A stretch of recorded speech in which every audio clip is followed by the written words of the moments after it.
ప్రేమ కంటికి కనిపించేది కాదు, ప్రేమ శరీరానికి సంబంధించింది కాదు, ప్రేమ ఆత్మకు సంబంధించింది అనేటటువంటి విషయం ఈ ప్రపంచానికి తెలుసా?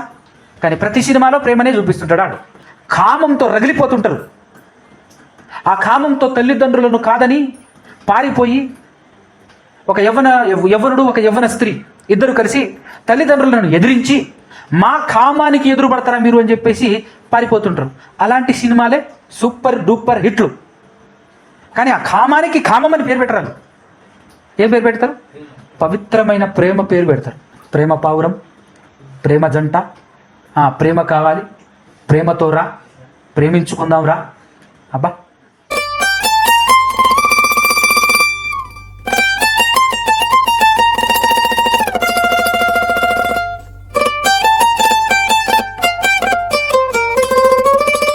సర్వోన్నతుడు, సర్వాధికారి, సమస్త సృష్టిని సృష్టించినటువంటి ఈ ప్రపంచానికి కులం, మతం, ప్రాంతం అని తేడా లేకుండా ప్రపంచంలో ఉన్నటువంటి అన్ని కులాల వారికి, అన్ని మతాల వారిని, అన్ని ప్రాంతాల వారిని సృష్టించిన అందరి తండ్రి అయిన ఆ ఒకే ఒక్క దేవునికి, ఆయన కుమారుడు మన రక్షకుడు యేసుక్రీస్తు ప్రభుల వారి ద్వారా పరిశుద్ధాత్మ సహాయముతోనే వేవేల స్తుతి స్తోత్రాలు, కృతజ్ఞతాస్తుతులు చెల్లించుచున్నాను. అదేవిధంగా ఆయన మాటలు వినబడినటువంటి మాటలను హృదయంలో పదిలపరుచుకొని వాటి ప్రకారంగా బ్రతికి ఈ లోకంలో ఆ దేవుణ్ణి మహిమపరిచి దేవునికి ఇష్టానుసారంగా బ్రతికి దేవుడున్న మహాలోకానికి చేరుకోవాలి అనే ఆలోచన, అలాంటి సదుద్దేశం కలిగి వచ్చి కూర్చున్న మీ అందరికీ కూడా క్రీస్తు పేరిటనే నా యొక్క శుభములు, వందనాలు తెలియజేస్తున్నాను.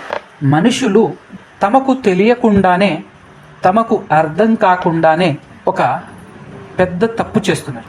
ఏంటిది ఆ తప్పు అనంటే, దేవుణ్ణి మరుగుపరిచే ప్రయత్నం, దేవుణ్ణి కనుమరుగు చేసే ప్రయత్నం, దేవుడు కనబడకుండా చేసే ప్రయత్నం చేస్తుంది ఎవరయ్యానంటే మనుషులే. అలా ఎలా అని అనుకుంటున్నారా? ఎవరైనా సరే లోకంలో ఉన్నటువంటి వాళ్ళు దేవుడు తెలుసు అనుకునేటటువంటి వారు కూడా దేవుడు కనబడకుండా చేసేస్తున్నాడు తన మాటలతో, తన చేష్టలతో. దేవుడెవరో తెలియని వారు కూడా వాళ్ళ ప్రయత్నంలో వాళ్ళు చేసే పని ఏంటంటే దేవుణ్ణి కప్పివేసే ప్రయత్నం. దేవుడు ప్రపంచానికి కనబడకుండా చేస్తున్నాడు. మరి ముఖ్యంగా ఈరోజు సమాజాన్ని, ప్రపంచాన్ని ప్రభావితం చేయగలిగే అత్యంత బలమైన, చాలా స్ట్రాంగెస్ట్ మీడియా ఒకటి ఉంది. ఎక్కువగా మనుషులను ప్రభావితం చేయగలిగేది ఏంటిది అని అంటే సినీ మీడియా. అవునా కదా? సినిమా అంటేనే గ్రాఫిక్స్తో కల్పితం, కరెక్ట్గా చెప్పాలంటే కల్పితాలు. సినిమా అంటేనే కల్పితాలు. కల్పితం అని తెలిసినా కూడా ఆ కల్పితాన్నే నిజం అని నమ్మి ఫాలో అవుతున్నటువంటి వాళ్ళు ఎక్కువ మంది కదా ప్రపంచంలో. అర్థమవుతుందా? సినిమా అనేటటువంటిది ఊహించి సాఫ్ట్వేర్ ద్వారా, మాయా సాఫ్ట్వేర్ ద్వారా రకరకాలైనటువంటి సిస్టమ్ కంప్యూటర్లో క్రియేట్ చేస్తున్నటువంటిది. అదంతా బ్యాక్గ్రౌండ్లో గ్రీన్ స్క్రీన్ పెట్టేసి, బ్లూ స్క్రీన్ పెట్టేసి మాయ చేస్తున్నటువంటిది. దాన్నే నిజం అని నమ్మటం, సినిమాను ప్రేమించటం, సినిమానే నమ్మటం. ఈరోజు ప్రపంచం సినిమా వైపు తిరిగింది అని చెప్పటంలో మనం ఆలోచించాల్సిన అవసరం లేదు పెద్దగా. అవునా కదా? అయితే ఈ సినిమా వాళ్ళు, సినిమా తీస్తున్నటువంటి వాళ్ళు, వారి ప్రతి సినిమాలో వాళ్ళ ప్రయత్నం దేవుణ్ణి కనుమరుగు చేసే ప్రయత్నమే తప్ప ఏ సినిమాలోనూ దేవుణ్ణి చూపించే ప్రయత్నం, ఇట్ మీన్స్ నిజమైన దేవుణ్ణి, సృష్టించిన సృష్టికర్త అయిన దేవుణ్ణి, మనుషులను నిర్మించిన దేవుణ్ణి చూపించేటటువంటి ప్రయత్నం ఏ సినిమా చేయలేదు ఇప్పటి వరకు అనేది వాస్తవం. నేను సినిమాల గురించి స్టార్టింగ్లోనే ఎందుకు మాట్లాడుతున్నాను అని అంటే, ఈ ప్రపంచంలో గొప్ప ప్రేమ ఎవరిది అని మాట్లాడితే ప్రపంచం కోడై కూస్తున్నటువంటి మాట ఏంటంటే అమ్మ. అవునా? ఎవరి ప్రేమ గొప్పది అని అంటే ఏం చెప్తారు లోకం మొత్తం? అమ్మ ప్రేమ గొప్పది. అమ్మ ప్రేమను గొప్పదిగా చూపిస్తున్నది ఎవరు? ఈ సినీ మీడియా వాళ్ళే. అవునా కదా? పాటలు కూడా మీరు వినే ఉంటారు. 100 దేవుళ్ళే కలిసి వచ్చిన అమ్మ నీలాగా చూడలేదమ్మా. పాట విన్నారా? 100 దేవుళ్ళు వచ్చినా కూడా అట అమ్మ ప్రేమించినట్టుగా ప్రేమించలేరట. నిజమేనంటారా? అమ్మ ప్రేమ అంత గొప్పదా? ఏమండి?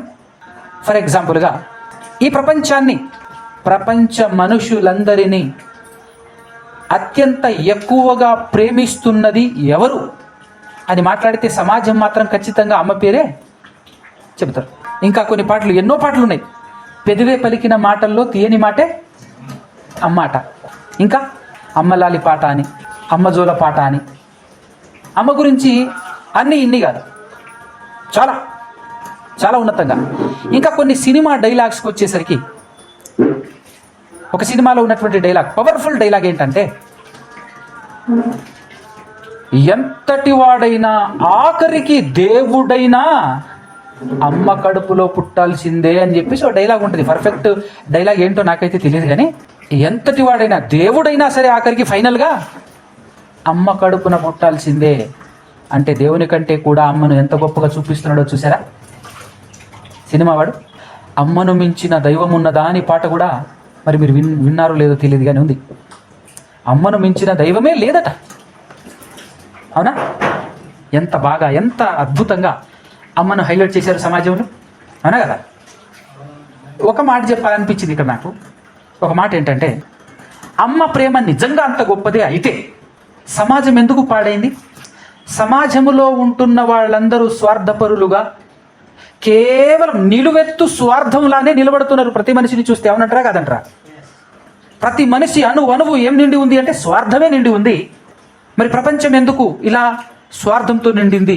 అమ్మ ప్రేమ అంత గొప్పదైనప్పుడు, దేవుణ్ణి మించిన ప్రేమ అమ్మది అని అన్నప్పుడు మరి ప్రపంచం ఎందుకు పాడైంది? ఎందుకు ఈ క్వశ్చన్ నేను అడుగుతున్నానంటే, అమ్మను దేవునితో పోల్చారు కాబట్టి, దేవుని కంటే ఎక్కువ అని అన్నారు కాబట్టి. ఎందుకంటే ఇలా పాట రాసిన వారు, అలాంటి డైలాగ్స్ పలుకుతున్నటువంటి వాళ్లకు తెలియని విషయం ఏంటంటే, అమ్మ కడుపున దేవుడు పుట్టడు, పుట్టేవాడు దేవుడు కాడు అనే వాస్తవం ఎవరికి తెలీదు? ప్రపంచానికి మాత్రమే కాదు, ఆఖరికి మన క్రైస్తవులు అని పిలువబడుతున్న వాళ్ళకే తెలియదు. అమ్మ గర్భములో దేవుడు పుట్టడు, దేవునికి చావు లేదు, పుట్టుక లేదు అనే వాస్తవం తెలిస్తే ఎంత బాగుండును కదా. అయితే ఈ ప్రపంచంలో దేవుణ్ణి నమ్మిన వారు ఉన్నారు, దేవుణ్ణి నమ్మని వారు ఉన్నారు. అవునా కదా? దేవుణ్ణి నమ్మేవారు ఉన్నారు, దేవుణ్ణి నమ్మని వారు కూడా చాలామందే ఉన్నారు. కానీ అమ్మ కడుపున పుట్టని వారు ఎవరైనా ఉన్నారా? ఏంటి అర్థమవుతుంది మీకు? దేవుణ్ణి నమ్మని వారు ఉన్నారు ఈ ప్రపంచంలో. ఒకటో పాయింట్, దేవుడున్నాడని నమ్ముతున్నప్పటికీ నిజమైన దేవుణ్ణి తెలుసుకొనని వారే ఎక్కువ మంది ఉన్నారు. నిజమైన దేవుణ్ణి తెలుసుకోవటం మాత్రమే కాకుండా కొంతమంది నిజమైన దేవుణ్ణి తెలుసుకున్నామని చెప్పినప్పటికీ ఆ నిజమైన దేవుణ్ణి అర్థం చేసుకోలేని స్థితిలో ఉన్నారు కదా. కానీ దేవుణ్ణి నమ్మకుండా, దేవుణ్ణి అర్థం చేసుకోకుండా ఉన్న వాళ్ళే 90% ఉన్నారు ప్రపంచంలో. 100% జనాభాలో, ప్రపంచ జనాభాలో 90% వాళ్ళే ఉన్నప్పుడు, 90% కంటే ఎక్కువనే వాళ్ళే ఉన్నప్పుడు దేవుని ప్రభావం ఎక్కువగా లేదు అనే చెప్పాలి ఇక్కడ. కానీ అమ్మ ప్రభావం, ఎందుకంటే ప్రతి వ్యక్తి దేవుణ్ణి నమ్మని వాడు, దేవుణ్ణి అర్థం చేసుకోలేనటువంటి వాడు కూడా ప్రపంచంలో ఉన్నాడేమో కానీ, ఉన్నాడు కానీ ఖచ్చితంగా అమ్మ గడుపున పుట్టని వాళ్ళు ఎవరైనా ఉన్నారా? ప్రపంచవ్యాప్తంగా అమ్మ కడుపున పుట్టని వాళ్ళు ఎవరైనా ఉన్నారా? ఎందుకు ఈ మాట్లాడుతున్నానంటే, ప్రతి వ్యక్తి అమ్మ కడుపులోనే పుట్టి వచ్చినటువంటి వారే అని అన్నప్పుడు, అమ్మ దైవానికి మించి అని నువ్వన్నప్పుడు, అమ్మ ప్రేమ గొప్పది అని నువ్వన్నప్పుడు, ఆ గొప్ప ప్రేమ బిడ్డలకు ఎందుకు రాలే? అనా కదా? ఎందుకు పెరిగిన బిడ్డలందరూ స్వార్థపరులైపోయారు, దుర్మార్గులైపోయారు అంటేనే మనకి ఈజీగా అర్థమయ్యేటటువంటి విషయం ఏంటంటే, అమ్మ ప్రేమ ఫెయిల్ అయింది అనే విషయం మనకు ఇక్కడ అర్థం కావాలి. అమ్మ ప్రేమ ఏమైంది? ఫెయిల్ అయింది అనేది ఫస్ట్ అర్థం కావాలి. సెకండ్ మాట ఏంటో తెలుసా? నేను స్థాపిస్తున్న మాట ఏంటో తెలుసా? ఏ అమ్మ, ప్రపంచంలో ప్రతి స్త్రీ అమ్మే తన బిడ్డను ప్రేమిస్తుంది అని అనుకుంటుంది, కానీ నిజంగా అది ప్రేమ కాదు. దాని పేరు వేరే ఉంది. కాకపోతే ప్రేమ ప్రేమ ప్రేమ ప్రేమ, అమ్మ ఎంత ప్రేమిస్తుంది, ఎంత ప్రేమిస్తుంది అని అమ్మ గురించి కొన్ని వేల పాటలు, వందల వాక్యాలు, అనేకమైనటువంటి స్టేట్మెంట్లు, కొటేషన్స్ ఈ ప్రపంచంలో ఎంతోమంది కవులు అమ్మ గురించి రాశారేమో కానీ అమ్మకు తెలియంది ఏంటయ్యానంటే ప్రేమ. అమ్మకు ప్రేమ అంటే ఏంటో తెలియదు. ఎందుకు చెప్తున్నాను అంటే, మరి అమ్మ పిల్లల పట్ల చూపించేటటువంటి ఏదైతే ఉందో దాన్ని ప్రేమ అని ప్రపంచం పేరు పెట్టింది. కానీ ఒరిజినల్గా దాని పేరేం పేరు నేను చెప్పనా? అది దాని పేరేం పేరు? అది ఓన్లీ స్వార్థం. కనీసం 1% కూడా అమ్మ ప్రేమలో ప్రేమ లేదు, అది స్వార్థమే. ఎందుకు ఇంత పెద్ద మాట అన్నావు, ఇంత పెద్ద మాట ఎందుకు ఎలా అనగలిగావు నువ్వు అని చెప్పేసి చెప్తారేమో. జవాబు నా దగ్గర ఉంది. ఎందుకు ఆ మాట చెప్పాను అంటే, సింపుల్ విషయం చెప్తాను నేనండి. తన కొడుకుని, తన కూతుర్ని ఎంతో ప్రేమిస్తుంది తల్లి కదా. అదే వయసులో ఇంకొక కుమారుడు, ఇంకొక వ్యక్తి వస్తే నీ కొడుకుతో సమానంగా ప్రేమించగలవా అని అడిగితే ఏ తల్లైనా ఎస్ అనగలదా? అనగలదా? నీలాంటి మరో స్త్రీ కన్న కుమారుడే ఇతను, నీలాంటి మరో స్త్రీ కన్న కూతురే ఈవిడ. నీ బిడ్డను చూసుకున్నట్టుగా ఈ బిడ్డను కూడా చూసుకోగలవా అని అంటే ఖచ్చితంగా నో అనే చెప్తారు. మరి ఇది ప్రేమ ఎట్లయితుందండి? ప్రేమ ఎట్లయితుంది? 100% అక్కడే కనబడిపోతుంది ఇది స్వార్థం అని. నీ కడుపులో పుట్టాడు కాబట్టి నువ్వు ప్రేమిస్తున్నావు, నువ్వు చూసుకుంటున్నావు మంచిగా. అదే వేరే కడుపులో పుట్టినా కూడా ఆయన ఈయన సమానమే కదా. మరి సమానంగా నువ్వు ఎందుకు ప్రేమించలేకపోతున్నావు కాబట్టి అదేంటి? అది ప్రేమ కాదు, అది పక్కా స్వార్థం. ఇంకా చెప్పాలంటే ప్రేమకున్న గుణగణాలు, సృష్టిని సృష్టించిన వాడు, అమ్మను నిర్మించిన వాడు ప్రేమ గురించి చెప్పాడు కొన్ని మాటలు బైబిల్లో. ఆ ప్రేమకున్న లక్షణాలు, గుణగణాలు ఏవైతే ఉన్నాయో ఆ గుణగణాలను తీసుకొచ్చేసి అమ్మ దగ్గర పెడదాం. అమ్మ పాస్ అవుతుందా ఫెయిల్ అవుతుందా చూద్దాం. అంతేనా? చూద్దామా? ఎందుకంటే ప్రపంచానికి తెలియాలి. ఏం తెలియాలి ప్రపంచానికి అంటే, నిన్ను కన్న నీ కన్న తండ్రి నిన్ను పిచ్చి పిచ్చిగా ప్రేమిస్తున్నాడు నాన్న. మీ అమ్మ సరిపోదు, మన అమ్మ సరిపోదు దేవుని ప్రేమ ముందు, ఏ మాత్రం కూడా దరిదాపుల్లో కూడా రాలేదు అన్న వాస్తవం ప్రపంచానికి తెలియాలి. దేవుడు ప్రేమిస్తున్న ప్రేమ ముందు తల్లి కనీసం 1% కూడా కాదు అని ప్రపంచానికి తెలియాలి. అందుకోసమే ఈ పాఠం. 100 దేవుళ్ళు అని రాశాడు ఒక ఆయన. ఆయనకు దేవుళ్ళు ఎంతమంది ఉంటారో, అసలు దేవుళ్ళు అని ఉంటారా ఉండరా అనేటటువంటి విషయం కూడా తెలియని వ్యక్తి రాశాడు ఆ పాట. దేవుని పట్ల అవగాహనే లేదు నీకు, కానీ దేవుణ్ణి మించింది ప్రేమ, తల్లి ప్రేమ అని ఎలా చెప్తావు? ఇప్పుడు 2 వస్తువులను, 2 విషయాలను కంపారిజన్ చేసి ఏది గొప్పది అని మనకు తెలియాలి. మనం స్టేట్మెంట్ ఇవ్వాలి, మనం ఒక పాట రాయాలి, మనం ఒక కవిత్వం వాటిపైన రాయాలి అని అంటే మనకు ఆ రెండింటి పట్ల అవగాహన ఉండాలన్నా వద్దా? ఆ 2 విషయాలు, ఇప్పుడు ఫర్ ఎగ్జాంపుల్గా 2 మైకులు, ఈ రెండిట్లో ఏది మంచిది అని చెప్పాలంటే ఈ రెండింటి గురించి నాకు తెలిసి ఉండాలి. ఈ రెండింటి గురించి తెలుసుకోకుండా తెలియకుండా నేను స్టేట్మెంట్ ఇవ్వచ్చా, పాట రాయవచ్చా? తప్పు కదా అది, అవునా కదా? ఇదే తప్పు.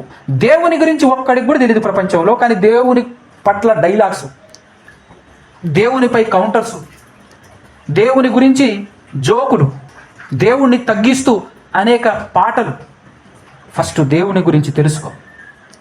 నువ్వెవడవైనా సరే దేవుని గురించి ఫస్ట్ తెలుసుకో. తెలుసుకున్న తర్వాత నువ్వు పాట రాస్తావా, మాట పలుకుతావా, స్టేట్మెంట్ రాస్తావా, కవిత్వం రాసుకో. కానీ ఫస్ట్ నీకు దేవుడు ఎవరో తెలుసా, దేవుడు అంటే ఏంటో తెలుసా, దేవుడు ఎలా ఉంటాడో తెలుసా? బొత్తిగా 0 నాలెడ్జ్. కానీ దేవుని గురించి పాట రాస్తావా? ఆ తప్పు ఎవ్వడు చేయకూడదు. అందుకోసం ఈ పాఠం. అంత మాత్రమే కాకుండా మనకు అర్థం కావాలి, మన దేవుడు మన అందరి దేవుడు, ప్రపంచ మనుషులందరి దేవుడు ఒక్కడే. ఆ ఒక్క దేవుడు మనుషుల్ని ఎంతగా ప్రేమిస్తున్నాడో మనకు అర్థం కావాలి. అందుకోసం ఈ పాఠం చూద్దాం. ఒకసారి ప్రేమకున్నటువంటి లక్షణాలను మనం అమ్మ దగ్గర తీసుకొచ్చేసి అమ్మతో పోల్చి చూసే ప్రయత్నం చేద్దాం. 1 కొరింథీయులకు రాసినటువంటి పత్రిక 13వ అధ్యాయంలో 4వ వచనం నుంచి మనం కంపారిజన్ చేద్దాం. ప్రేమకున్నటువంటి లక్షణాలు చూసారా? ప్రేమకున్న మొదటి లక్షణం ఏంటట? ఇది అమ్మ దగ్గరికి తీసుకురండి. దీర్ఘకాలం అంటే ఎంత తెలుసా? దీర్ఘకాలం అంటే వ్యవధి తెలియాలి. ఎప్పటివరకు? చచ్చేంత వరకు ఏం చేయాలి? సహించాలి. సహించగలదా ప్రేమ తల్లి అమ్మ? సమాజంలో మనం అనేక చోట్ల అనేక సార్లు వినే ఉంటాం. ముగ్గురు నలుగురు పిల్లలు ఉన్నారనుకో తల్లికి, ముగ్గురు నలుగురు పిల్లల్ని సమానంగా ప్రేమించగలదా, సమానంగా చూడగలదా? కనీసం అందరూ కూడా డిఫాల్టే, అక్కడ కూడా వ్యత్యాసం కనబడుతూనే ఉంటుంది, అవునా కదా? ఎవరో కొందరు మమ్మల్ని అయితే మా అమ్మ అందరినీ సమానంగా ప్రేమిస్తుంది అనగలరేమో కానీ అమ్మ నిజంగా అందరినీ సమానంగా ప్రేమిస్తుందా లేదా అని ఎప్పుడు బయటపడుతుందో తెలుసా? పరిస్థితులు అన్నీ బాగున్నప్పుడు అమ్మ మాత్రమే కాదు అందరూ అలానే ప్రేమిస్తారు. పరిస్థితులకు అతీతంగా ప్రేమించగలిగే దమ్ముందా అంటున్నా నేను. పరిస్థితులకు అతీతంగా అంటే కొన్నిసార్లు తన కడుపున పుట్టిన 2-3 పిల్లల్లో కొంతమంది పాడైపోతారు. దుర్మార్గుడుగా, రౌడీగా వెళ్ళిపోతాడు తల్లిదండ్రుల మాట వినకుండా. ఒక వ్యక్తి ఇంట్లోని తల్లిదండ్రుల మాట జబదాటకుండా నడుస్తుంటాడు, బ్రతుకుతుంటాడు. ఇప్పుడు ఇద్దరిని సమానంగా చూడమను అని. ఒక కుమారుడు తన ఆస్తి, తన వాటా తీసుకొని పోయి పాడు చేసేసుకొని ఉట్టి చేతులతో రిటర్న్ వచ్చాడు అనుకో, సమానంగా చూడగలదా? పాడు చేసి వస్తే ఆలోచన చేయండి ఒకసారి. అక్కడ నాకెందుకు ఎంతో ఆశపడి ప్రేమతో అబ్బాయిని అమ్మాయిని తమ పిల్లల్ని పెంచుకుంటారు. పెద్ద అయిన తర్వాత తమ ఇష్టాన్ని కాదన్నారే అనుకో, ప్రేమించగలరా? ఏం చేస్తారు తెలుసా? ఇక్కడ మంచి విషయం నాకు అర్థమైంది. ఒక అమ్మాయి వేరెవరినో ప్రేమించి తల్లిదండ్రులు కాదు అని వెళ్ళిపోతుంది. ఒక్క మాట కూడా అనకుండా వెళ్ళిపోయిన అమ్మాయిని ఎవరినైతే తీసుకొని పోయిందో వాళ్ళని రిసీవ్ చేసుకోగలరా? తల్లి రిసీవ్ చేసుకోగలదా? నీ కూతురే కదా, నువ్వు బాగా ప్రేమించిన కూతురే కదా, ఎవరితోనో వెళ్ళిపోయింది యవ్వన కాలంలో, పెళ్ళిడు వచ్చేసరికి రిసీవ్ చేసుకోగలవా? మళ్ళీ ఏం చూస్తారు? ఎదుటోడి శరీరాన్ని చూస్తాడు ఫస్ట్. బాగా తెల్ల తోలు కలిగి మంచిగా ఉన్నాడు అనుకో, నెక్స్ట్ ఏం చూస్తారు? డబ్బు ఆస్తి చూస్తాడు. ఆస్తి లేదనుకో ఒప్పుకోరు. కొంతమంది ఏంది మ్యాక్సిమం డబ్బు ఆస్తి లేకపోయినా ఇంకోటి కూడా చూస్తారు. ఏంటది? అది ఆ తల్లి చెప్తుంది. ఏ కులం వాడిది అది ఆడి ఉంటుంది, అది కనబడదు కానీ దాన్ని చూస్తారు. ప్రేమ ఎడిపోయింది? ఇవన్నీ చూస్తున్నవే. అసలు ప్రేమకు ఇవన్నీ ఉంటాయా? ఇవన్నీ చూస్తారా లేదా? ప్రేమ ఉంటే ఒకసారి దీర్ఘకాలం సహించును అన్నప్పుడు ఇందులో సహించగలిగే గుణం ఉందా? ఏం జరిగినా పరిస్థితులకు అతీతంగా ప్రేమించగలదా అమ్మ? నెక్స్ట్ క్వాలిటీ ఉంది ప్రేమకు. ప్రేమ ఏం చూపిస్తుందట? దయ చూపిస్తుందట. ఇప్పుడు వచ్చిన అల్లుడి పైన దయ చూపించగలరా? మేము ఎంచలేదు, మేము ఎన్నుకోలేదు, మేము సెలెక్ట్ చేయలేదు, నీ అంతటా నువ్వే సెలెక్ట్ చేసుకున్నావు అంటే నువ్వు చూస్తే నేను చేసుకోవాలి, నేను చూస్తే మాత్రం నీకు వద్దా? ఇక్కడ జరిగేటటువంటి ఒక విషయం ఏంటంటే, నాకు అర్థమైన విషయం ఏంటంటే, తల్లి గురించి మాట్లాడుతున్నాం, దేవుని కంటే హైలైట్ చేశారు కాబట్టి, తాను చూపించే స్వార్థానికి పేరు మార్చి ప్రేమ అని పెట్టినప్పుడు కూతురు కూడా ఏం చేస్తుంది తెలుసా? యవ్వన వయసు రాగానే కామం అనే దానికి ప్రేమ అనే పేరు మార్చేసి ఆవిడ వస్తుంది. ఆవిడ ప్రేమించింది మాత్రం ప్రేమ అనుకుంటున్నారా ఏంటి? 100% కాదు. ప్రేమ అనగానే జనరల్గా అందరు చూసేది ఏంది? యవ్వన కాలంలో ఉన్నటువంటి అబ్బాయి అమ్మాయి, అది ప్రేమ? 100% కామమే తప్ప ప్రేమ కాదు. అది వ్యామోహము, కాముకత్వమే తప్ప ప్రేమ మాత్రం 100% కాదు. ఎందుకు అని అంటే, ప్రేమ ఎలాంటిదో కంప్లీట్గా తెలిస్తే మనకు అర్థం అవుతుంది అది 100% కామమే అని. చాలామంది ప్రేమ అని చెప్పేసి పెళ్లి చేసుకుంటారు. ప్రేమ ఇక్కడ ఏముంది? దీర్ఘకాలం సహించును అంటే చచ్చేంత వరకు సహించాలి అని ఉంది. కొన్నాళ్ళకి విడాకులు, కొన్నాళ్ళకి పిచ్చ కొట్టుడు కొట్టుకుంటుంటారు. నువ్వు నాకు సెట్ కాదు, నేను నీకు, మరి ప్రేమ అన్నారు. అప్పుడు అర్థం అవుతుంది ఏమన్నా తెలుసా? మోజు తీరిపోయింది, ఇది ప్రేమ కాదు, ఇది కామం మాత్రమే అన్న సంగతి. అప్పుడు అర్థమైన చేసేది ఏమనుందా? అందుకోసమే జాగ్రత్త పడాలి. ఈ ప్రపంచంలో ఏ యవ్వన పురుషుడు, ఏ యవ్వన స్త్రీకి తెలియనిది ప్రేమ అని చెప్తారు. అది కూడా దేన్ని బట్టి? తెల్ల తోలు ఉంటేనే పుడుతుంది ప్రేమ. అది ప్రేమ కాదు. నీ శరీరానికి ఉన్నటువంటి 9 రకాల ఫీలింగ్స్లో ఒక ఫీల్ బయటకు వచ్చింది. అది కామము అనేటటువంటి ఫీలింగ్ బయటకు వస్తుంది. మంచి అమ్మాయి కనబడంగానే, మంచి అబ్బాయి కనబడంగానే ఆ ఫీలింగ్ బయటకు వస్తుంది. దాన్ని నువ్వు ప్రేమ అని పేరు మార్చేస్తావు, అంతే తప్ప అంతకు మించి కాదు. ఎందుకంటే ప్రేమ శరీరాన్ని బట్టి వచ్చేది, అందాన్ని బట్టి వచ్చేది కాదు. అసలు ప్రేమ శరీర సంబంధమైనది కాదు అని ప్రపంచానికి తెలియాలి ఫస్ట్.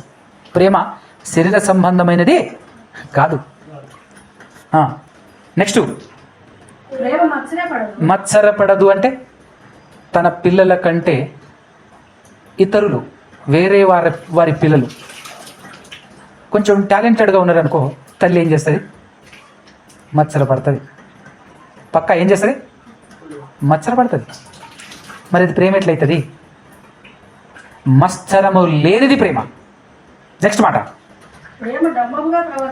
అది ప్రేమ డంబముగా ప్రవర్తింపదు, అది ఉప్పొంగదు కూడా అడట. అమ్మాయి పుడితే డీలా పడిపోతారు, అబ్బాయి పుడితే ఉప్పొంగిపోతారు. అదేంది ప్రేమ? అది అబ్బాయి అమ్మాయిని ఇద్దరిని సమానంగా చూడలేవా అమ్మ? అమ్మ వల్ల కానిది అది. అవునంటారా కాదంటారా? లేదండి, మేము మా ఇంట్లో మా అమ్మ నన్ను మా చెల్లిని సమానంగా చూస్తుందండి. డబ్బులు దండిగా ఉండాలి. నిజం, డబ్బులు దండిగా ఉంటే ఇద్దరిని సమానంగానే ప్రేమిస్తున్నట్టు నీకు కనబడుతుంది. ఓకే, పరిస్థితులు తారుమారైతే చూడు. పేదవాళ్ళ ఇంట్లో, మధ్యతరగతి ఇంట్లో 2-3 ఆడపిల్లలు పుడితే వాళ్ళు ఎలా ఫీల్ అవుతారో ఒక్కసారి వెళ్ళాడు. అవునా కదా? ఇవన్నీ అబద్ధాలా నిజాలా? అవునా కదా? వాస్తవాలు, పచ్చి వాస్తవాలు మాట్లాడుకోవాలి మనం. సత్యం మనకు అర్థం కావాలి, ఎందుకంటే ప్రేమ అర్థం అవ్వాలి. నెక్స్ట్, అమర్యాదగా నడవదు. మర్యాద, ఎల్లప్పుడూ మర్యాద ఉంటుంది. సొంత ప్రయోజనము ఈ విషయంలో నెంబర్ 1 స్థానంలో ఉంటుందమ్మా. అంతేనా కదా? ఏమండి, స్వప్రయోజనమే కోరుకుంటుంది. ఎవడి పిల్లలు ఏమైపోయినా పర్లేదు, కానీ నా పిల్లడు మాత్రం ఎట్టుండాలి? అబ్బా, ఇదేంటిది? అది ప్రేమ ఎట్లయితుంది? అవునా? అర్థమవుతుందాక? కంటిన్యూషన్. నెక్స్ట్, త్వరగా కోపపడదు అంటే కక్ష పెట్టుకోదు, కక్ష ఉండదు. కక్ష లేకుండా ఏ తల్లి ఉంటుంది? అపకారం. ఈ విషయంలో అయితే స్త్రీలందరూ నెంబర్ 1 స్థానంలో ఉంటారు. ఏదన్నా ఒక విషయం ఎవరైనా మాట్లాడితే, తప్పు, కీడు, చేదు మాట మాట్లాడితే మంచివన్నీ మర్చిపోతారు, కానీ చెడు మాట ఏ ఒక్కటి మర్చిపోకుండా దాచిపెట్టగలిగేటటువంటి జీవి స్త్రీమూర్తులు. అవునా కదా? ఎవరైనా నింద వేశారనుకో, ఎవరైనా ఒక మాట తిట్టారనుకో, మర్చిపోతారా జీవితంలో? 10 సంవత్సరాలైనా ఏ క్షణంలో ఏ మాట ఎవరు ఏ క్షణాన ఆ మాట అన్నారో పర్టికులర్గా గుర్తుంటాయి.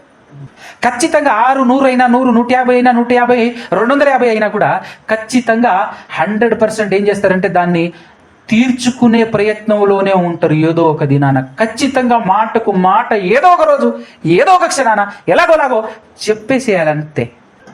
లైట్ తీసుకొని ఉండగలిగే స్థితి స్త్రీలకుందా? అంటే అమ్మలకుందా? ఆలోచన చేయండి. ప్రేమ ఎక్కడ ఉంటుంది?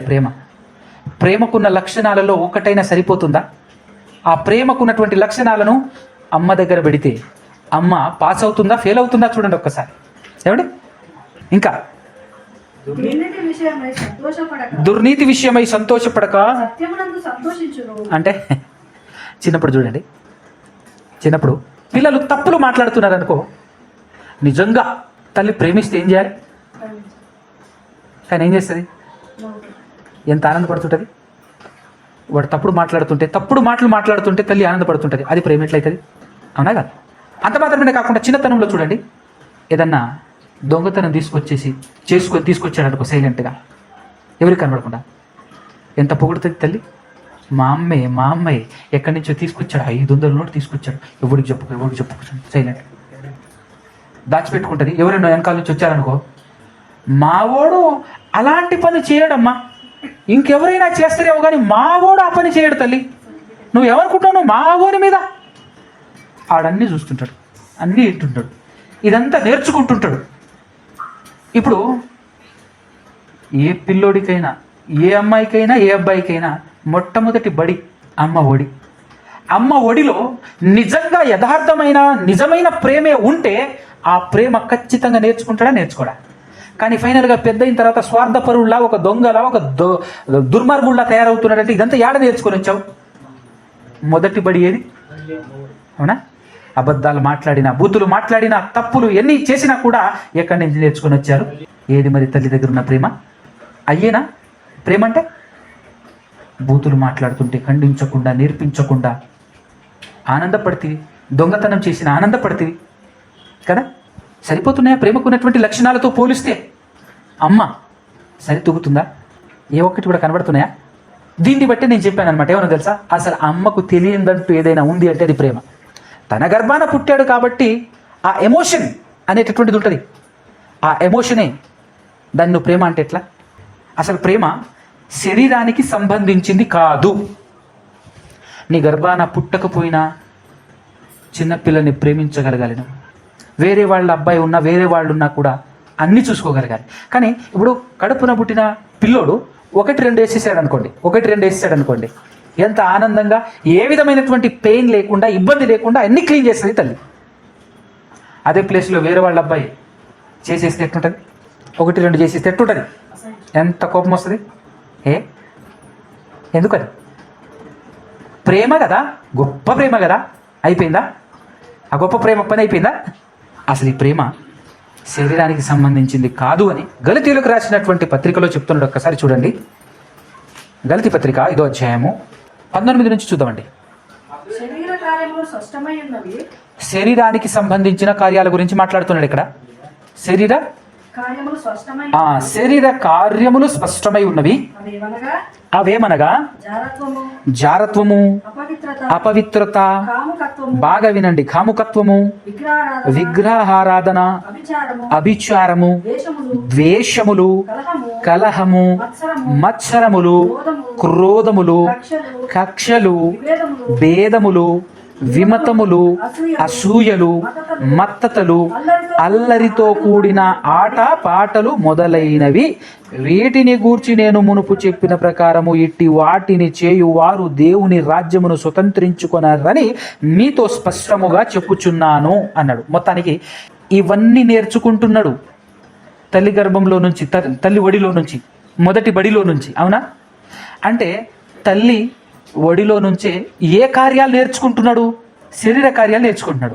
ఇప్పుడు శరీర కార్యాలు ఏంటేంటో ఇక్కడ చెప్పాడు దేవుడు. ఈ శరీర కార్యాలలో ప్రేమ అనే లక్షణం ఉందా? ఏమండి, ఉందా? ప్రేమ అనే లక్షణం ఉందా? ఇందులో లేదు. కానీ నెక్స్ట్ మాట చూడండి ఒకసారి, 2వ వచనంలో ఏం చెప్తున్నాడు? అయితే ఆత్మఫలమేమనగా, బాబా మొట్టమొదటిదే ఆత్మకు సంబంధించిన ఫలం ఏంటట? ప్రేమ. ఆత్మ అంటే ప్రతి మనిషి యొక్క తోలు వేరువేరుగా ఉంటుంది. ప్రతి మనిషి యొక్క శరీరం ఆకారం ఒకేలా ఉన్న రూపం రకరకాలుగా ఉంటుంది. తెల్లోడు, నల్లోడు, అటు ఇటు కానివాడు. అంటే ఇట్ మీన్స్ కెన్యా వాళ్ళు ఎట్లుంటారు? నల్లగా ఉంటారు. అమెరికా వాళ్ళు ఎట్లుంటారు? మనం ఎట్లుంటాం? అటు తెల్లగా ఉండం, ఇటు అట్ అనమాట. ఎవరైనా తోలును బట్టే కదా. కానీ అందరి ఆత్మ ఒకేలా ఉంటుంది, దేవుని దగ్గర నుంచి వచ్చింది. అంటే ప్రేమ అనేది శరీరాన్ని చూసి పుట్టేది కాదు. అది అర్థమవుతుందా? లవ్ ఎట్ ఫస్ట్ సైట్ అంటుంటాడు సినిమాలలో. అంటే చూడంగానే ప్రేమ పుట్టిందంట. ఒరే పనికి మాలిన దద్దమ్మ, చూస్తే పుట్టేది ప్రేమ కాదురా, అది వ్యామోహం, అది కామం. చూస్తే పుట్టేది 100% అదే. ప్రేమ కంటికి కనిపించేది కాదు. ప్రేమ శరీరానికి సంబంధించింది కాదు. ప్రేమ ఆత్మకు సంబంధించింది అనేటటువంటి విషయం ఈ ప్రపంచానికి తెలుసా? కానీ ప్రతి సినిమాలో ప్రేమనే చూపిస్తుంటాడు. ఆడు కామంతో రగిలిపోతుంటారు. ఆ కామంతో తల్లిదండ్రులను కాదని పారిపోయి ఒక యవ్వనుడు, ఒక యవ్వన స్త్రీ ఇద్దరు కలిసి తల్లిదండ్రులను ఎదిరించి మా కామానికి ఎదురుపడతారా మీరు అని చెప్పేసి పారిపోతుంటారు. అలాంటి సినిమాలే సూపర్ డూపర్ హిట్లు. కానీ ఆ కామానికి కామం అని పేరు పెట్టరాలు. ఏం పేరు పెడతారు? పవిత్రమైన ప్రేమ పేరు పెడతారు. ప్రేమ పావురం, ప్రేమ జంట, ప్రేమ కావాలి, ప్రేమతో రా, ప్రేమించుకుందాం రా, అబ్బా ప్రేమ పావురాలు అని రకరకాలుగా మొత్తం ప్రేమ మీదని. కానీ అది అక్కడ వాడు చూపించేదేమో కామాన్ని, పేరేమో పెడతాడు ప్రేమ. లోపల హీరో హీరోయిన్ అనేటటువంటి వాడు కామంతో ఊగిపోతుంటారు వాళ్ళు. కానీ పేరేం పెడతాడు? ప్రేమ. కామానికి ప్రేమకు తేడా తెలియదు, స్వార్థానికి ప్రేమకు తేడా తెలియదు. కొందరేమో స్వార్థాన్ని ప్రేమ అంటుంటే మరి కొందరేమో కామముని ప్రేమ అంటున్నారు. అసలు ప్రేమ ఏంటో ఈ ప్రపంచానికి తెలియదు. మళ్ళీ మాటలేమో మామూలుగా ఉండవు. మాటలు కానివ్వండి, పాటలు కానివ్వండి, అవునా కదా? కానీ అదే దేవుడు ప్రేమిస్తే ఎట్లుంటుంది తెలుసా? దేవుని ప్రేమ ఎంత గొప్పదో ఈ ప్రపంచంలో 2000 సంవత్సరాల క్రితం ఈ లోకానికి వచ్చిన యేసుక్రీస్తు ప్రభుల వారు చెప్పారండి. దేవుడు ఎంత గొప్పవాడో, దేవుని ప్రేమ కొలువలేనిది, మాటల్లో చెప్పలేనిది, అమోఘమైనది, అద్భుతమైనది అని ఆయన వివరించిన తీరు, రకరకాలుగా వివరించారు దేవుని ప్రేమ గురించి ఆ దేవుని కుమారుడైన యేసుక్రీస్తు ప్రభుల వారు. ఒక్కసారి దేవుడు ఎలా ప్రేమిస్తాడు, ఏ విధంగా ప్రేమిస్తాడు అనే విషయం ఆయన ఒక ప్రసంగంలో తెలియచేశారు. మత్తయి సువార్త 5వ అధ్యాయము 43 నుంచి అనుకుంటాను, చూడండి ఒక్కసారి. ఆయన వివరించినటువంటి దేవుని ప్రేమ.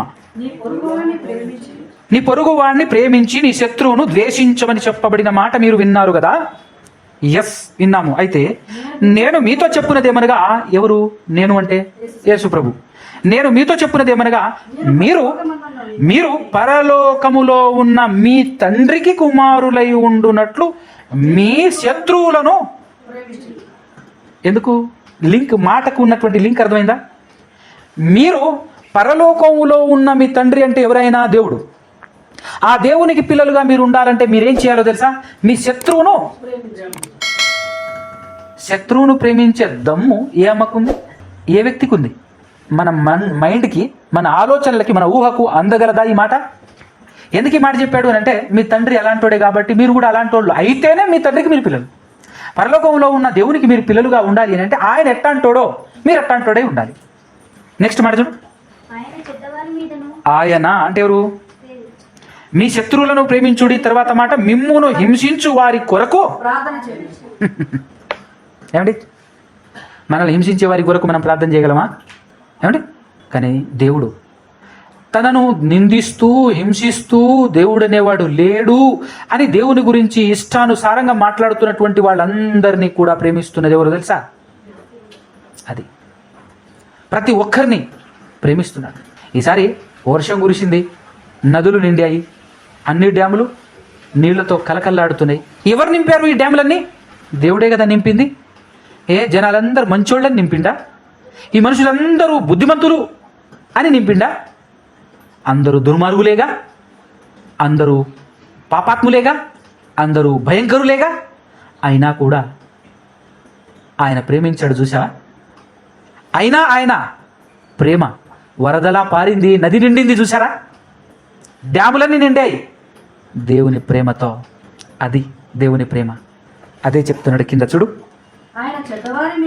ఎవరైనా పరలోకంలో ఉన్న మీ తండ్రి దేవుడు, ఆయన చెడ్డవారి మీదను మంచివారి మీదను తన సూర్యుడిని ఉదయింపచేసి నీతిమంతుల మీదను అనీతిమంతుల మీదను వర్షము కురిపించుచున్నాడు. మీరు పెద్ద లాభమేముంది అంటున్నాడు. మిమ్మల్ని ప్రేమించిన వారినే మీరు ప్రేమిస్తే లాభమేముంది? మీకేమి ఫలము కలుగును? సుంకరులను అలాగూ చేయుచున్నారు కదా. మీ సహోదరులకు మాత్రము వందనము చేసిన ఎడల మీరు ఎక్కువ చేయుచున్నదేమి? అన్యజనులను అలాగూ చేయుచున్నారు కదా. మీ పరలోకపు తండ్రి పరిపూర్ణుడు గనుక మీరు పరిపూర్ణులుగా ఉండాలి. ఆయన పరిపూర్ణుడు గనుక మీరు కూడా పరిపూర్ణులుగా. అంటే ఎంత గొప్ప మాట! అర్థమవుతుందా?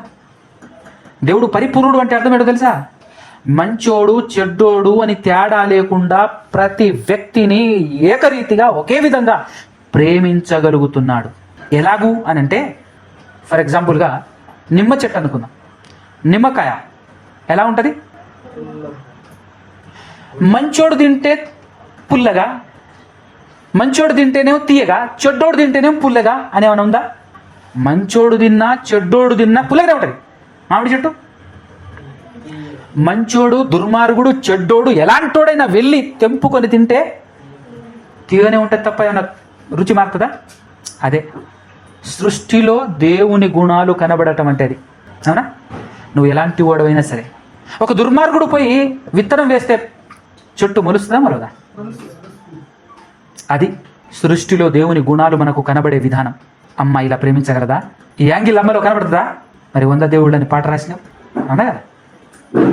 అంత మాత్రమే కాకుండా మనం పిల్లల్ని పెంచి పెద్ద చేసిన తర్వాత, ఒక ప్రయోజకుడు అయిపోయిన తర్వాత వాడు చూడలేదనుకో, అమ్మను కేర్ చేయలే, ఖాతరు చేయలే, తనకు తగిలిన అమ్మతో వెళ్ళిపోయాడు.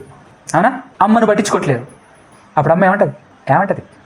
ఊర్లో ఉన్న వాళ్ళందరినీ పిలిచి మరి చెప్తుంటుంది, మావాడు దుర్మార్గుడయ్యా, దుర్మార్గుడు, ఎంత చేశా వాడికి. ఒకప్పుడు ఇబ్బంది అయితే, ఒకప్పుడు వాడు దెబ్బ తగిలితే, పలానా యాక్సిడెంట్ అయితే ఎట్లా చూసా తెలుసా నేను, ఎంత చూసా తెలుసా నేను, చెప్పుకుంటూ తిరుగుతుంది.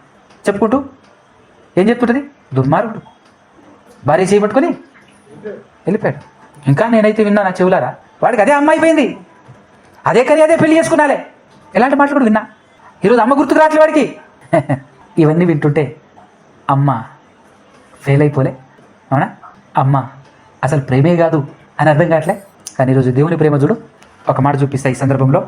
లూకా సువార్త 6వ అధ్యాయం 35వ వచనం చూడండి.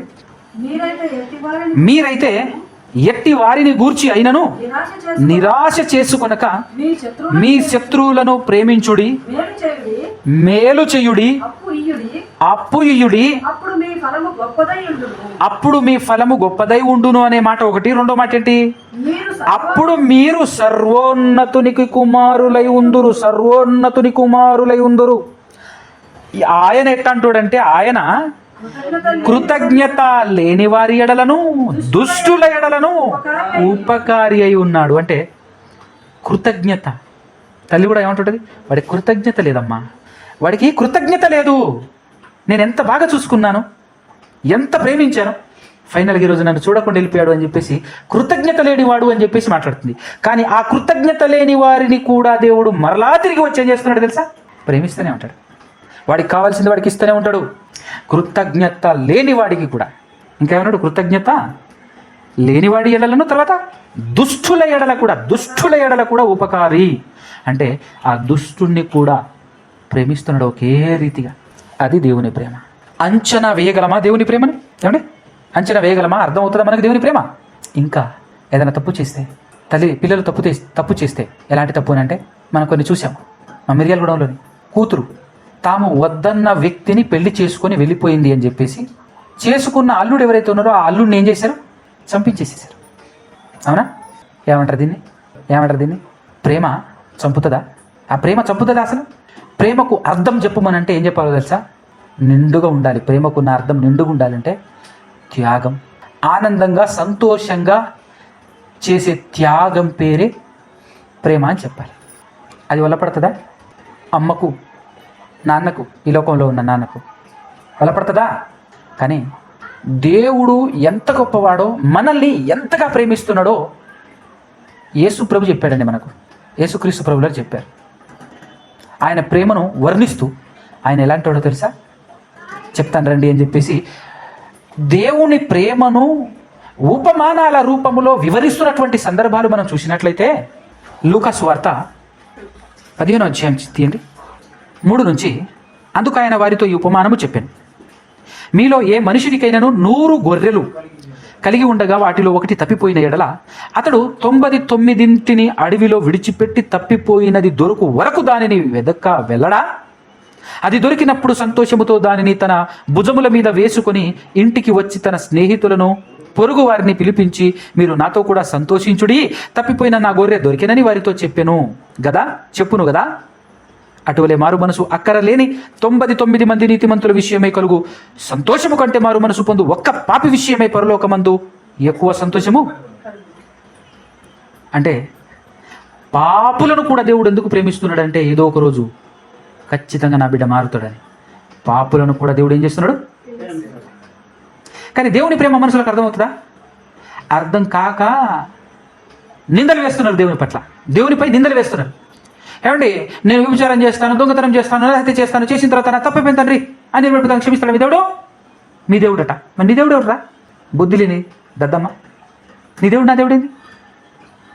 మనందరి దేవుడు ఒక్కడే అనే విషయం అర్థమైతే దేవుని ప్రేమ అర్థమవుతుంది. ఎందుకంటే నీ పిల్లలు 2 ఉన్నారనుకో, వీళ్ళకు దేవుని ప్రేమ ఎందుకు అర్థం కావట్లేదంటే, ఇప్పుడు వీళ్ళకు 2 పిల్లలు ఉన్నారనుకో, ఒకటి దుర్మార్గుడు అయ్యాడు అనుకో, వాడి చేతులు విడియో చంపేస్తాడు, మార్చుకోవడానికి ప్రయత్నం చేయడు. వాడిని బుద్ధిమంతుడుగా తయారు చేయడం కోసం తనను తాను బలి చేసుకునేంత రేంజ్లో ప్రయత్నం చేయడు.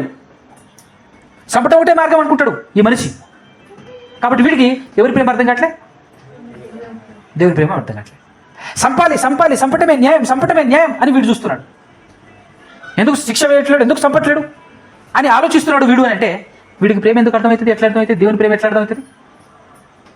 నీకు అర్థం కావాలి. నీ కడుపున పుట్టిన 2 పిల్లలు నీకు ఎట్లాగనో ప్రపంచంలో ఉన్న పిల్లలందరూ కూడా దేవుడి కల.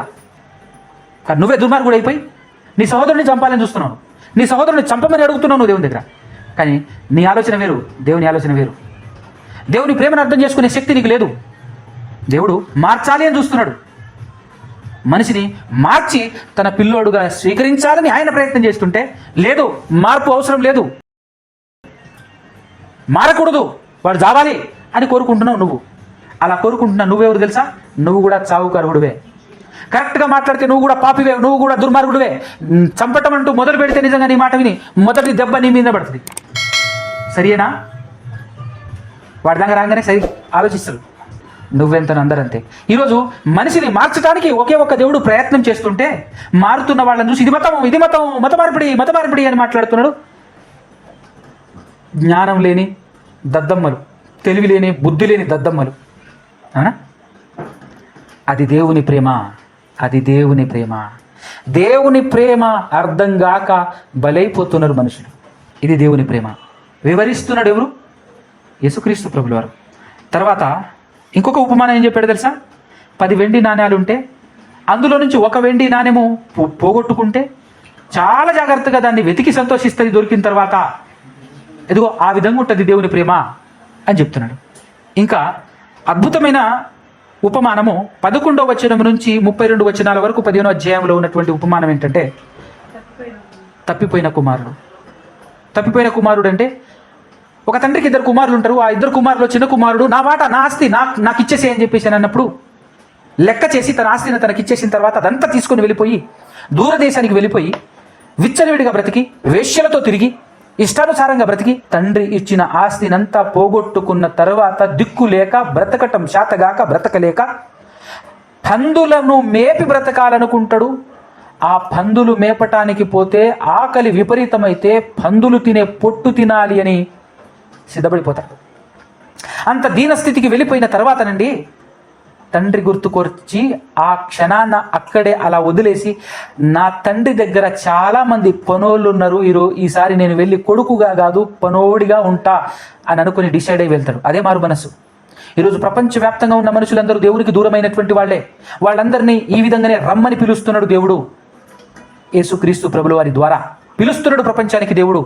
మనుషులందరికీ ఒకే ఒక్క దేవుడు, యేసు ప్రభుని లోకానికి పంపించిన దేవుడు అనే విషయం ప్రపంచానికి అర్థం కావాలి. కాబట్టి ఆ క్షణాన తిరిగి వెళ్ళినటువంటి కుమారుణ్ణి చూసి బాగా వినండి మీరు ఈ మాట.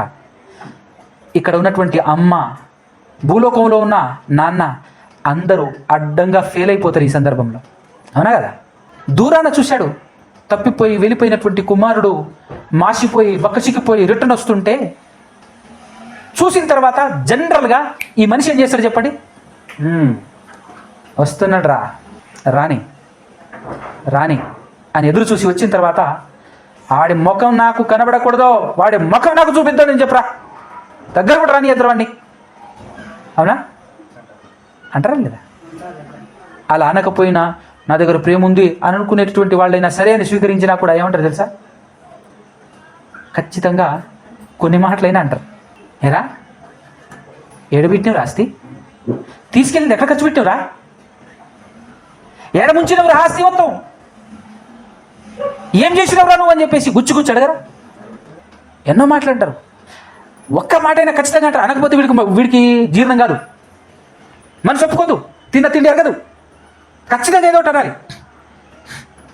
ఎన్ని చెప్తీవిరా, వద్దురా ఉండురా అని చెప్పేసి నేను ఎన్నిసార్లు చెప్పలేదురా నీకు అని అటుపక్క నుంచి అమ్మ. ఏ ముఖం పెట్టుకొని వచ్చినవరా మళ్ళా? ఆస్తితో పోగొట్టుకొని ఎందుకు వచ్చినావు మళ్ళా? మీ అన్న ఆస్తిని సగం జించుదామనే. ఇప్పుడు అన్న అనుకుంటాడు వచ్చిండ్రా ఏంటి ఇప్పుడు వీడు మళ్ళీ నా ఆస్తిలో కన్నా వేస్తాడు వీడు అన్నా కదా. ఎవరి దగ్గర ప్రేమ కనపడదా? కానీ ఉపమానంలో దేవుని ప్రేమను అభివర్ణించాడు యేసుక్రీస్తు ప్రభుల వారు. అలా తప్పిపోయి వస్తే ఎటు పోయినావు, ఎందుకు పోయినావు, ఆస్తి అంతా ఏం చేసినావు, ఏ ఒక్క క్వశ్చన్ నన్ను అడిగిందండి ఇందులో? ఒక్క క్వశ్చన్ నన్ను అడిగిందా? అసలు ఏమీ లేదు. పరిగెత్తుకుంటూ పోయిండు అంత దూరం చూసేసి కొడుకుని హత్తుకొని మెడల మీద పడి ముద్దులు పెట్టి వెంటనే ఆజ్ఞాపించేశాడు, ఇదిగో ఉంగరం తేండి, మంచి వస్త్రాలు తేండి, ఇతన్ని స్నానం చేయించండి, మంచిగా రెడీ చేయండి. రెడీ చేసేసిన తర్వాత నా కొడుకు మరలా తిరిగి వచ్చేసాడని చెప్పేసి ఏం చేస్తున్నాడు, పండుగ చేస్తున్నాడు. ఒకవేళ భూలోకంలో ఒక తండ్రి ఇలా చేస్తే, ఇదంతా చేస్తే అమ్మ వచ్చేమంటే తెలుసా, ఓయ్యా ఎంజాయ్ చేస్తే చేసినావు కానీ, నీ కొడుకు వచ్చిన పండుగ చేస్తే చేసినావు కానీ ఒక్క మాట కూడా అన్నావా అనకపోతే ఏమవుతాడు మళ్ళా ఒక మాట అడుగు, ఏం చేసి వచ్చాడు, ఇన్ని రోజులు ఏం చేశాడు, అసలు తీసుకెళ్ళాల్సింది ఎవరు పెట్టాడు అడుగు. ఏం చేస్తుంది అమ్మ? తండ్రి ప్రేమిస్తుంటే ఆ తండ్రి ప్రేమను కూడా అడ్డుపడగలుగుతుంది. దేవుడెవరో, దేవుని ప్రేమ ఎంత గొప్పదో తెలియని వాళ్ళందరూ పాటలు రాస్తున్నారు, పాఠాలు చెప్తున్నారు. అమ్మను మించిన దైవం ఉన్నదా అని పాట రాస్తారు. కానీ ఎంత గొప్ప ప్రేమ చూశారా తండ్రి ప్రేమను. దరిదాపుల్లో రాగలరా దేవుని ప్రేమ దగ్గరికి? ఎంత గొప్పది దేవుని ప్రేమ. యేసు ప్రభు చెప్తున్నాడండి, అది నీ తండ్రి ప్రేమ, అది మన తండ్రి ప్రేమ, మన దేవుని ప్రేమ అని ప్రపంచానికి పరిచయం చేస్తున్నాడు యేసుక్రీస్తు ప్రభుల వారు. ఎంత గొప్ప ప్రేమ. అంత మాత్రమే కాకుండా ప్రపంచంలో ఉన్న మనుషులందరూ దేవునికి పిల్లలే కాబట్టి, ప్రపంచంలో ఉన్న మనుషులందరూ దేవునికి పిల్లలు కాబట్టి, ఇప్పుడు ప్రపంచంలో ఉన్న వాళ్ళందరూ ఒకరికొకరు ఏమవుతారు చెప్పండి? అందరూ ఏ కులమైనా, ఏ మతమైనా, ఏ రంగైనా, ఏ దేశమైనా, ఏ ప్రాంతమైనా మనమందరం ఎవరు కాబట్టి అన్నదమ్ములం కాబట్టి, మనమందరం అన్నదమ్ములం కాబట్టి, మనందరి తండ్రి మన అన్న ద్వారా యేసుక్రీస్తు ప్రభుల వారి ద్వారా మనతో ఏం చెప్పించాడో తెలుసా? ఏం చెప్పించాడో తెలుసా? ఒక్కసారి 17వ అధ్యాయం చూడండి ఒక్కసారి. ఇక్కడే 3వ వచనం, మీ విషయమై మీరే జాగ్రత్తగా ఉండుడి, నీ సహోదరుడు అన్నాడండి. అంటే ఎవరు? ప్రపంచంలో ఉన్న వాళ్ళందరూ సహోదరులే. దేవునిని బట్టి ఆలోచించాలి. మన భూలోకంలో ఉన్న కుటుంబాన్ని బట్టి ఆలోచించేవాడు శరీర సంబంధి. మన దేశం, మన భూమి మీద ఉన్నటువంటి కుటుంబాన్ని బట్టి, కులాన్ని బట్టి ఆలోచించేటటువంటి వాడు అజ్ఞాని, ఉన్మాది, మతోన్మాది అని చెప్పొచ్చు అలాంటి వాళ్ళని. అతను నేను క్రైస్తవుని అని చెప్పుకున్నా, అతను నేను ఇంకొక హైందవుని అని చెప్పుకున్నా, లేకపోతే ఇంకొకటి ఏం చెప్పుకున్నా, అతను అజ్ఞానియే. మనందరికీ దేవుడు ఒక్కడే అని నమ్మగలిగితే మనమందరము అన్నదమ్ములమే. కాబట్టి మీ సహోదరుడు మీ ఎడల తప్పిదము చేసిన ఎడలా అతన్ని ఏం చేయమన్నాడు? నీ సహోదరుడు గద్దించు అన్నాడు. తర్వాత ఏం చేయమన్నాడు? అతడు మారు మనసు పొందిన ఎడలా ఏమన్నాడు? క్షమించే మనసు ఈరోజు మనుషులకు ఉందా? శిక్ష పడాల్సిందే పక్క, శిక్ష వేయాల్సిందే పక్క. ఇంక వీడికి దేవుని ప్రేమ ఏమైనా అర్థమవుతుందండి? ఆ దేవుడే చెప్తున్నాడు, నీ సహోదరుడు నీ ఎడల తప్పుదం చేశాడు కదా, చేసిన తర్వాత అయ్యో నా తప్పు అయిపోయింది అని అతను రిటర్న్ నీ దగ్గరకు వచ్చి తప్పు తెలుసుకొని వచ్చాడు అనుకో, ఏం చేయాలట? నువ్వు క్షమించాలన్నాడు. ఆ క్షమాపణ కూడా ఎలా క్షమించాలి అని అన్నప్పుడు దాని రేంజ్, దాని పరిమాణం కూడా చెప్పాడు. ఒక్కసారి కింద చూస్తే చదవండి కంటిన్యూలో. అతడు మారు మనసు పొందిన ఎడల అతన్ని క్షమించుము. 4వ వచనం, అతడు ఒక రోజున, ఒక రోజు, అతడు ఒక దినం అంటే ఒక రోజు 7 సార్లు తప్పు చేశాడు నీ ఎడల. 7 సార్లు తప్పు చేసి 7 సార్లు నీ వైపు తిరిగి మారు మనసు పొందితే, పొంది తినని ఎడల, ఆ పొంది తిని అని చెప్పితే నువ్వేం చేయాలట? 7 సార్లు నీ దగ్గరికి వచ్చి క్షమించమని చెప్పినా కూడా నువ్వేం చేయాలట? ఎందుకు? మనకు గ్రహించాలి. యేసుక్రీస్తు ప్రభుల వారు మనకు ఈ విషయం చెబుతున్నాడు అని అంటే, దేవుడు ఎలాంటి వాడు? యేసుప్రభు మాట్లాడే ప్రతి మాట కూడా దేవునిది అని చెప్పాడు యేసుప్రభు మనకు. సో ఇప్పుడు దేవుడు మనతో నువ్వు ఇలా క్షమించు అంటున్నాడంటే, ఇప్పుడు దేవుని గుణం కూడా ఎలాంటిది? దేవుని మనసు కూడా ఎలాంటిది? నువ్వు ఎన్నిసార్లు పాపం చేసినా, ఎన్నిసార్లు తప్పు చేసినా కూడా మరలా మారు మనసు పొంది దేవుని దగ్గరికి వెళ్తే, ఇది దేవుని ప్రేమ. ఇది మనుషులకు ఎప్పటికీ అర్థం కాదు. దీన్ని మరలా ప్రార్థన చేసుకొని మరలా దీని గురించి ఏమని మాట్లాడతారు తెలుసా? అరే అయితే పాపం హాయిగా చేసుకోవచ్చు అనమాట. మనం ఏం చేసుకోవచ్చు? పాపం హాయిగా చేసుకోవచ్చు, ప్రశాంతంగా చేసుకోవచ్చు అన్నట్టు. పాపం ఏముంది? క్షమిస్తాడు. ఇటు పాపం చేసుకోవాలా, క్షమించాలి, క్షమించమని అడగాలి. ప్రపంచంలో ఉన్న వాళ్ళు మాత్రమే కాదు, చాలామంది పాస్టర్లు కూడా ఇట్లా తయారైపోయారు. పబ్లిక్గానే మాట్లాడు, ఒకరిని చంపుతా, తండ్రి నన్ను క్షమించమని అడుగుతా దేవుడి దగ్గరికి వచ్చి, క్షమించడా అని అంటున్నటువంటి దొంగ పాస్టర్లు కూడా ఉన్నారు. అలాంటి వాళ్ళ కొరకు రాయబడిన మాట కూడా ఉంది. ఇది కేవలం నిజంగా మారు మనసు పొందేటటువంటి వాళ్ళ కోసం రాయబడింది. కానీ కావాలని ఎట్లాగా క్షమిస్తాడట దేవుడు అని చెప్పేసి కావాలని చేస్తారు చూసారా. అంటే నువ్వు కావాలని చేస్తున్నావా లేదా అనేటటువంటి విషయం ఒక మనిషే గ్రహించగలడు. అలాంటిది దేవుడు గ్రహించలేడా నీ బుద్ధి ఏంటిదో? అవునా కదా?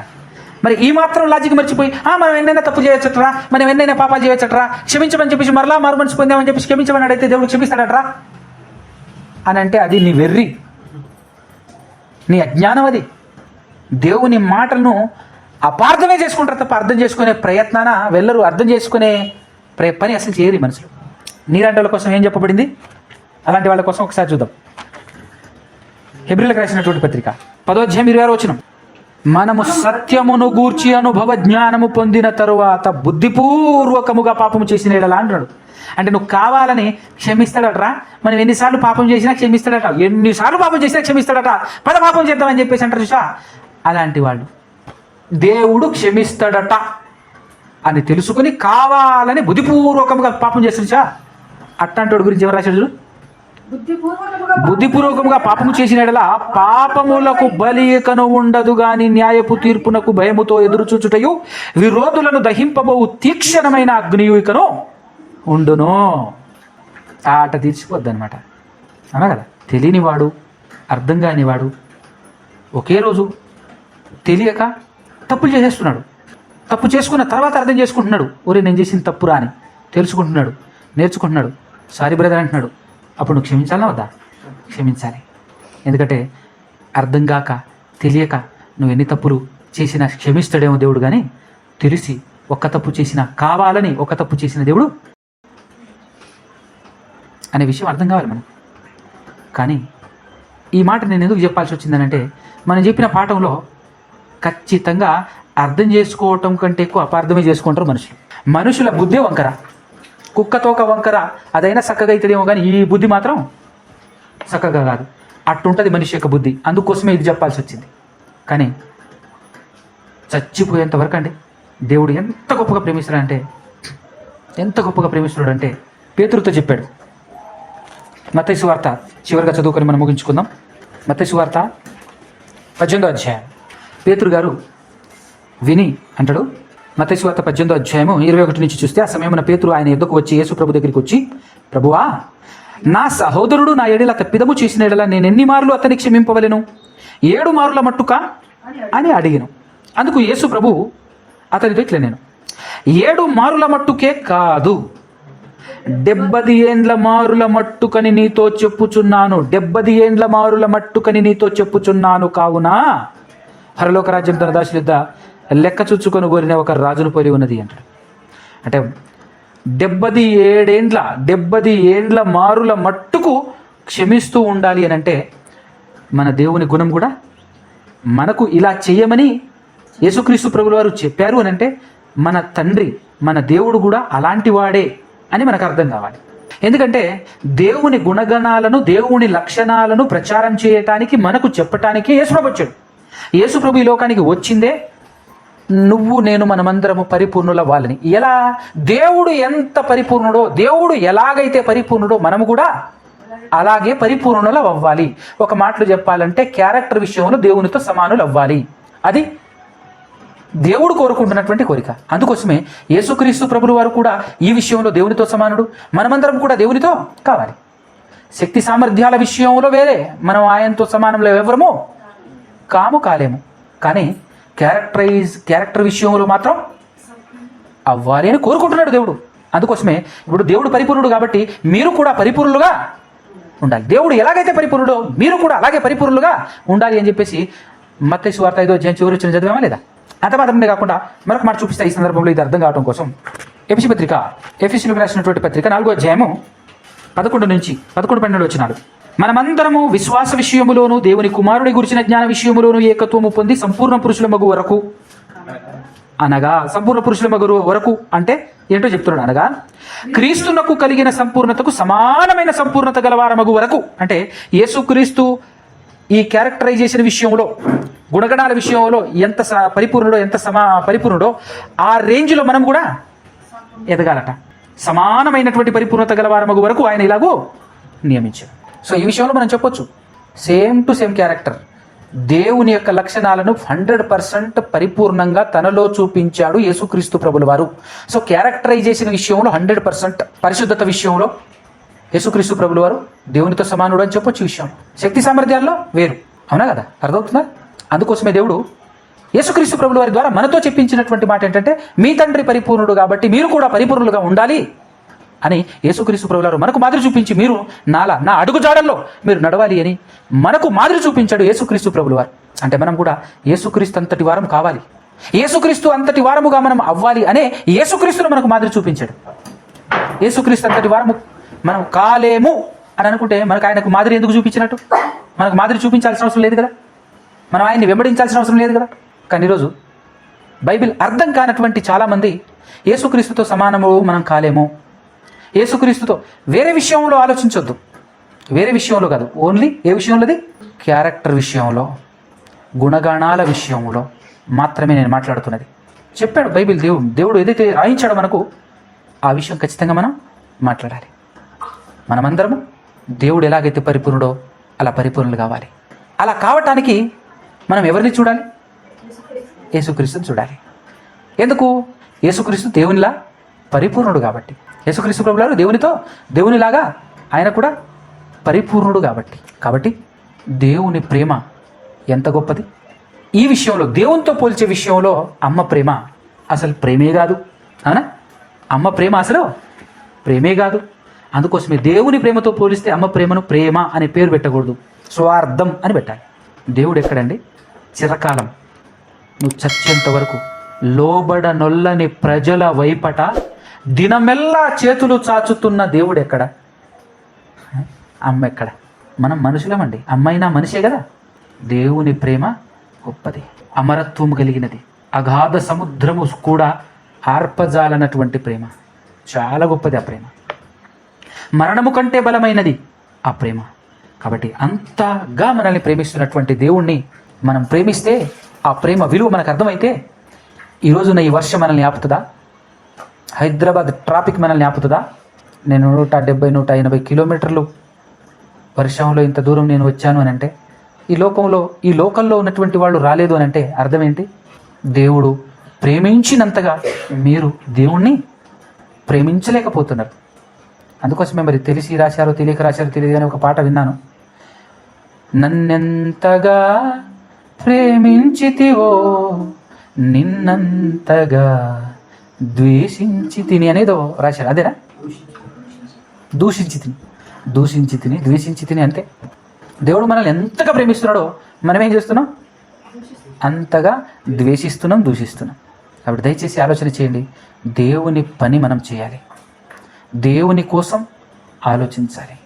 ఎందుకంటే ఆయన మన గురించి ఆలోచిస్తున్నాడు కాబట్టి, ఆయన మన గురించి తప్ప వేరే ఆలోచన ఆయనకు లేదు కాబట్టి మనము కూడా ఆయన గురించి ప్రతిక్షణం ఏదో నీ శరీరంతో, ఈ శరీరాన్ని పోషించుకోవటానికి నీ శరీరంతో పని చేయాలి, కానీ నీ మనసు మొత్తం దేవుని వైపే ఉండాలి, నీ ఆలోచన మొత్తం దేవుని గురించే ఉండాలి, దేవుని గురించి ఆలోచించాలి.